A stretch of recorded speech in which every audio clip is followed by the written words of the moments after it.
మర్యాదగా ఇక్కడి నుంచి వెళ్ళిపో. ఇంకోసారి ఈ చుట్టుపక్కలకి రావడానికి వీల్లేదు. ఆటో వంకతో పిల్లలకి దగ్గర అవ్వాలని చూసావో మర్యాదగా ఉండదు చెప్తున్నాను. వెళ్ళిపో.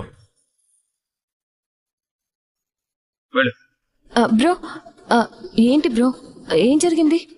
నీకు తెలీదమ్మా. ఈ సమస్యను ఇంకా పెంచుకోకూడదనే చెప్తున్నాను వాడిని వెళ్ళిపోమని.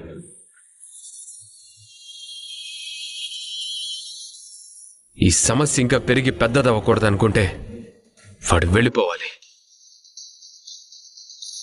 అలా అనొద్దు మామయ్య. రాజు చేసిన తప్పేంటో చెప్తే ఆ తప్పు సరిదిద్దుకుంటాడు కదా. చిన్ని, నువ్వు మాట్లాడకు.